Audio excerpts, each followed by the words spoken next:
I thought I left war zones behind when I came home. Turns out, I moved into a new one. You ever meet someone so obsessed with power they'd rather destroy your body than admit they're wrong? My name's Sergeant Thomas Wynn. I served 3 tours, survived an IED, and rebuilt my life with a prosthetic leg and a front porch. But nothing prepared me for Eleanor Vance. She was the queen of our neighborhood HOA, and one hot afternoon she crossed a line no decent human being ever should. You want to know how far suburban power treats can go? Stay with me. This story starts quiet and ends with a federal takedown. The quiet arrival of a hero. Why he chose Willow Creek. I didn't move to Willow Creek to make a statement. I moved there because I was tired. 3 tours overseas, a blown-up leg, and too many nights where silence felt louder than bombs. Yeah, I was ready for peace. The VA was close by. The lawns were tidy. And the little ranch on Poplar Lane, it felt like a place where I could finally just exhale. I wasn't looking to ruffle feathers. I just wanted to build a ramp, sip my coffee on the porch, and maybe wave at a few neighbors who didn't look at me like I was broken. Willow Creek looked like a postcard. American flags, trimmed hedges, kids on bikes, the occasional golden retriever chasing a tennis ball. So I thought, this is it, this is home. I had no idea that behind those white picket fences there were people more rigid than a Marine drill instructor, and one of them had a clipboard and a God complex. But let's not get ahead of ourselves. At first it was peaceful. I'd work on little projects out front, trying to modify my porch for better accessibility. My carbon fiber leg needed occasional tweaking. Nothing wild, just epoxy here, some sanding there. It smelled a little like glue sometimes, sure, but honestly, less than your average middle school art class. And for a while, nobody said anything. I thought I had found peace. But peace has a funny way of drawing fire. And if you've ever been through something similar, feeling like the odd one out in your own neighborhood, go ahead and drop a comment below. Hit that like button if you've ever dealt with an HOA that thinks it runs the world, and don't forget to subscribe for more stories where justice eventually wins. Because coming up next, the woman with the clipboard shows up. And trust me, she wasn't there to welcome me with cookies. The queen of control, Eleanor Vance's reign of petty tyranny. You ever met someone who treats a neighborhood rule book like it's the US Constitution and they're the Supreme Court? That's Eleanor Vance. Blonde perm so tight it looked like it had a security clearance. Lips always pursed, like she was perpetually tasting something sour. And her weapon of choice? A clipboard, wielded like Thor's hammer. To most people, a mailbox was just a mailbox. To Eleanor, it was a symbol of civic integrity, measured, aligned, and free of non-regulation paint. You think I'm joking? My first warning was about a stray weed, one dandelion near my mailbox. She approached like it was a crime scene. "Sergeant Wynn," she said, her voice sugary and sharp. "We all have to do our part to preserve the integrity of Willow Creek." I nodded, coiled my hose and yanked out that poor weed like it had insulted her family. I figured she'd move on. But Eleanor didn't move on. Eleanor zeroed in. To her, I was a crack in the veneer. A porch with too many tools, a man with epoxy, sanding wood like I didn't understand quiet hours. She started sending official-looking letters, citing things like ambient odor violations and visual disharmony. Visual disharmony. Lady, I'm just fixing the leg that lets me walk. But every move I made was logged, filed, and somehow a violation of the sacred HOA covenant. And every time I tried to explain, "Ma'am, that's not paint, it's carbon fiber. It's not noise, it's a prosthetic fitting," she'd tilt her head, blink twice, and respond with that death sentence phrase.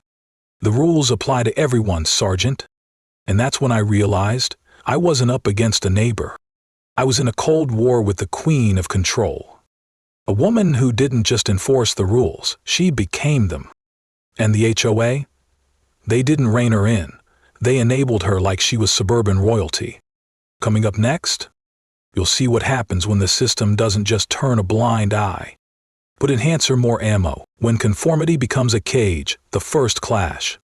I didn't come to Willow Creek looking for a fight. I came for peace, for quiet, for normal. Whatever that means after your left leg gets vaporized in Kandahar and your nights are full of dreams you never asked for.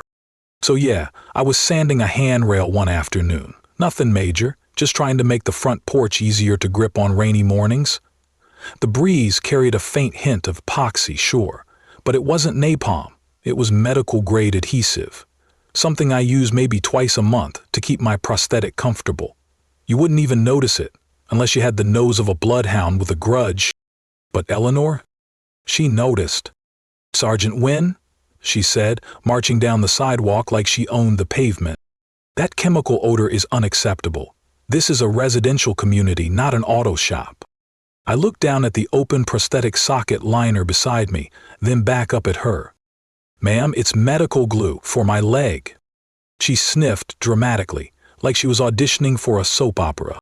"Rules are rules," she snapped. "You can't expect exceptions just because you're different." Different. That word hit harder than she knew, or maybe she did know. I couldn't tell if she was ignorant or just cruel. Still, I kept it together. Told her I'd try to do it inside next time, even though balancing glue, a heat gun, and a prosthetic limb indoors is like changing your oil in the living room. But that's when it hit me. Willow Creek didn't welcome veterans like me with open arms. It welcomed the illusion of perfection. Uniform beige fences, symmetrical flower beds. Laughter kept to a respectable decibel. Out here, difference wasn't just noticed. It was flagged, documented, and punished. And I was about to learn the hard way that when you don't fit the mold, they'll try to crush you back into shape. What happened next? It wasn't just a clash of values. It was trench warfare with a prosthetic leg caught in the middle. The day she snapped, a prosthetic, a wood chipper, and a line crossed. It was a Tuesday, hot, heavy with humidity, the kind of air that makes you sweat just thinking too hard. I was on my porch swing, working quietly. My prosthetic had been chafing all week. Nothing dramatic, just one of those minor fits that happens when your stump swells even half an inch. So I took the leg off and was applying a thin coat of bonding agent inside the socket liner. A routine fix. The carbon fiber leg, matte black, custom fitted, expensive as hell, rested beside me against the railing, like a loyal dog waiting to go for a walk. And then I heard the sound I'd come to dread. Click, clack. Clipboard heels. "Karen, sorry," Eleanor was approaching. I didn't even look up until I smelled the perfume. She always wore something floral and judgmental. "Sergeant Wynne," she barked, hands on hips. "That chemical stench is back. I can smell it from 2 blocks away." I didn't flinch, just kept smoothing the glue. "It'll be done in 10 minutes, ma'am. I need it for my leg." But Eleanor Vance had gone beyond complaints and citations. She didn't want me warned. She wanted me erased. She stormed up the steps, onto my porch, and before I could say a word, she grabbed my leg. Not metaphorically. She literally picked up my prosthetic leg. "This is the source of the problem," she shrieked. "You can't just bring toxic gear into this neighborhood." I shouted, "Ma'am, that's my leg. Put it down." But she didn't. Instead, she marched toward the side yard where a landscaping crew had left their industrial wood chipper running while they took a water break. And I realized she wasn't just angry. She was about to commit a felony with a freaking landscaping machine. I hobbled after her, bare-legged, stumbling. I shouted. The landscapers turned, horrified. But I was too slow. With a look of smug righteousness only a suburban tyrant could master, she hurled my prosthetic leg into the chipper. The scream of the blades, the crunch, the shower of splinters. It was over. $30,000, 0 cents worth of tech. Hundreds of hours of rehab. My mobility, my dignity, all gone, mulched into dust. The noise stopped. The street fell silent. The landscapers stood frozen. One of them literally dropped his water bottle. Eleanor stood next to the chipper, dusting off her hands like she'd just taken out the recycling. "Well," she said, "that's dealt with." I didn't say a word. I couldn't. Because in that moment, something inside me snapped too. But I didn't yell. I didn't threaten. I didn't call the HOA. I called my brother. And if Eleanor Vance thought I was the biggest problem she'd ever face, she hadn't met Marcus yet, the brother with the badge when the VA gets involved. You know that saying? Don't start a war unless you're ready for the counterstrike? Eleanor Vance missed that memo. Because when she fed my prosthetic leg into a wood chipper like it was a rotting tree limb, she didn't just cross a line, she detonated the whole border. And I made one phone call. "Hey, Marcus, it's Tom. I need your help." Now, let me tell you about my brother. Marcus Wynn isn't just family and country. He's the Inspector General for the Department of Veterans Affairs. Yeah, that guy. The one who investigates fraud, abuse, and all the ways the system fails veterans. While Eleanor was probably still patting herself on the back with HOA bylaws in one hand and my pulverized leg in the other, Marcus was booking the next flight from DC. When he showed up the next day, he wasn't wearing a uniform. But man, he brought the full authority of someone who's been dealing with bureaucratic monsters for 20 years. Suit, briefcase, calm fury behind the eyes. We didn't talk long. I didn't need to explain much. He walked around the porch, looked at the debris bag the landscapers had saved, listened to the neighbors whispering through their fences, and nodded slowly. "Tom," he said, "you don't have to fight this alone anymore." That's when he did something beautiful. He didn't go to the cops. Not yet. He went straight to the Willow Creek HOA office. Eleanor was there, of course, probably alphabetizing lawn violations. When Marcus walked in and introduced himself as Inspector General Marcus Wynn, she blinked like someone just handed her a live grenade. "We'd like access to 7 years of financial records," he said. "All donation logs, bank statements, and meeting minutes, especially any referencing support for veterans." Eleanor's smirk cracked. She tried to laugh it off, saying, "Surely you're not here about a plastic leg and some glue." But Marcus didn't flinch. He leaned in and said, "I'm here about fraud, theft, and the targeted harassment of a disabled veteran. And Mrs. Vance, this isn't about glue. It's about accountability." She froze. Because what she didn't know was that this wasn't just about me anymore. This was about every dollar she quietly skimmed from HOA community events, while claiming to support local heroes. And Marcus? He brought the receipts, literally. That day marked the beginning of something Eleanor had never faced, real consequences. But that was just the opening move. Because what Marcus and his team uncovered next would take this story from HOA drama to federal courtroom fireworks. The audit that shook the suburbs, from HOA to FBI traces. Let me paint you a picture. One morning, the Willow Creek Clubhouse, a place usually reserved for birthday banners and potlucks, suddenly looked like an episode of 60 Minutes. Men and women in suits, laptops, printers, clipboards. And Marcus, cool as ever, standing at the center like a conductor with a federal badge in his back pocket. Word spread faster than crabgrass. "The feds are here at our age." By lunchtime, 3 board members had already developed mysterious family emergencies. Eleanor? She kept marching around like everything was fine, except her walk had lost its swagger. The audit began. And let me tell you, these weren't just regular accountants. These folks were forensic accountants. The kind who could trace a bagel receipt from 2016 and tell you whether it came with cream cheese and fraud. They dug into 7 years' worth of community improvement expenses. Turns out, Eleanor's so-called beautification fund, yeah, it had beautified a lot, namely her personal life. Spa weekends, high-end garden furniture, mystery, petty, cash reimbursements, all wrapped up in invoices so vague they might as well have said miscellaneous mischief. And then came the real kicker. The team found specific donations collected for veterans. Cash from summer barbecues, holiday events, HOA newsletters with guilt-laced lines like, "Support our local heroes." But none of it, not a dime, had ever reached an actual veteran. Not me, not anyone Marcus interviewed.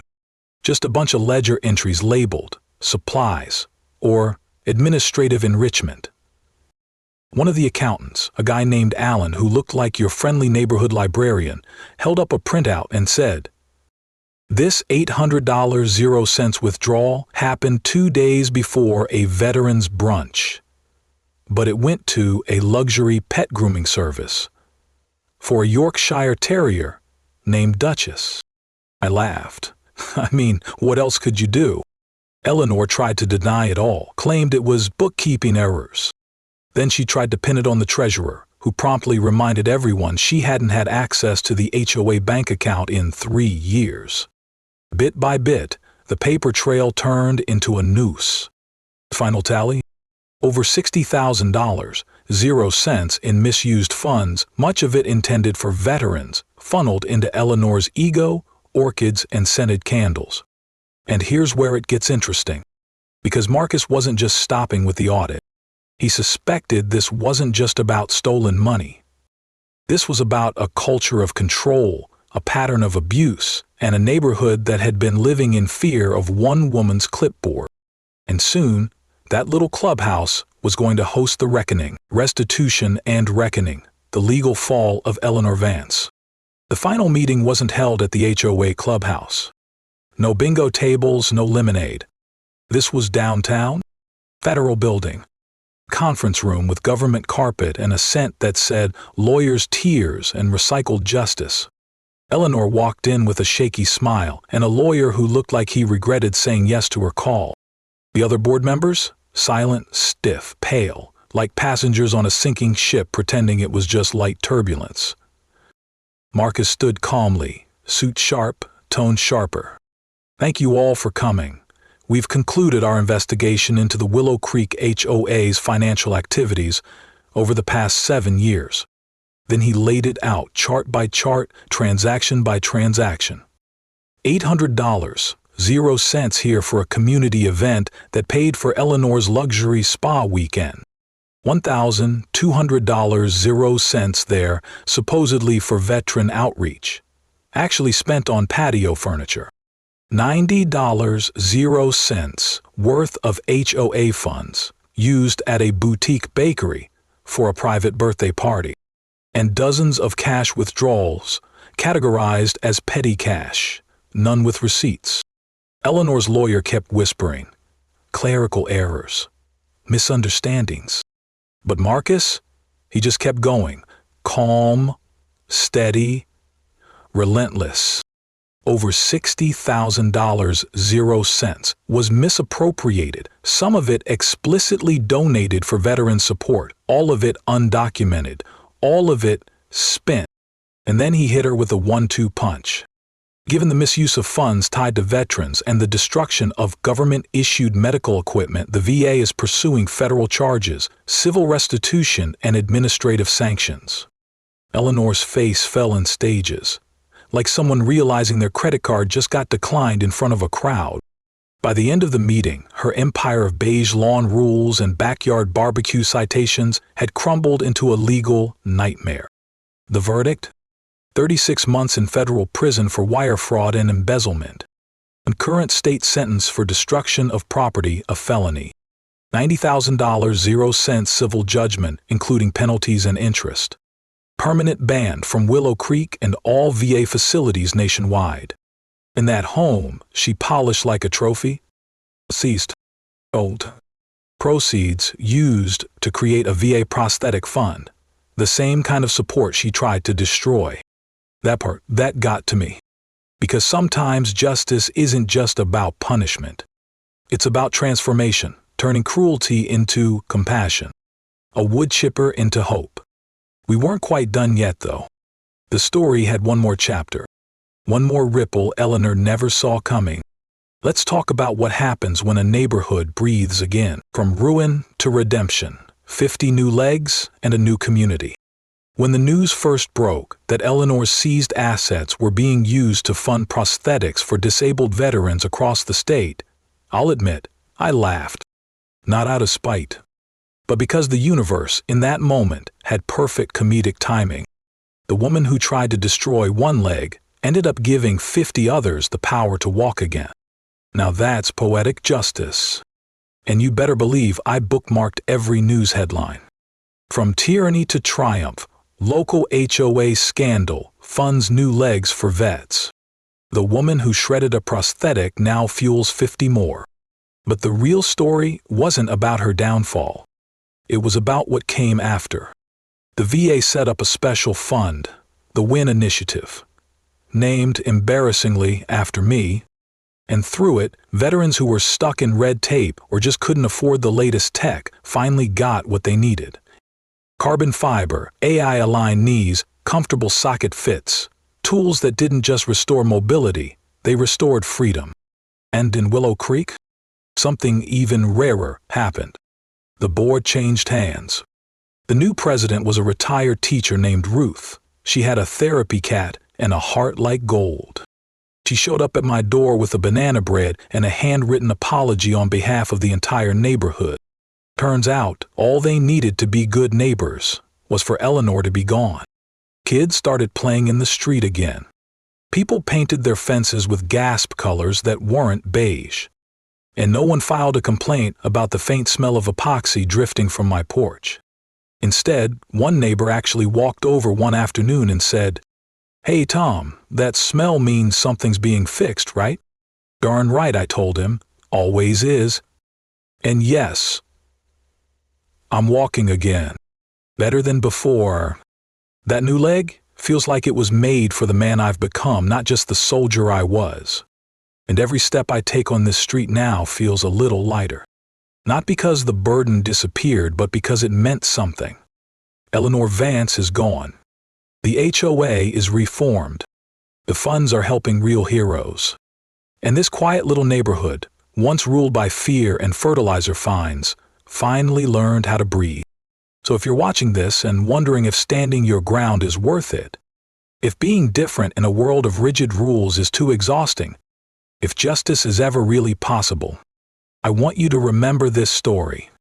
Because sometimes it takes a single act of cruelty to wake up a community, to fix a system, to change 50 lives and maybe one neighborhood's soul. Thank you for listening. If this story meant something to you, don't forget to like, leave a comment, and subscribe for more real-life stories where justice, sometimes limping, eventually walks tall.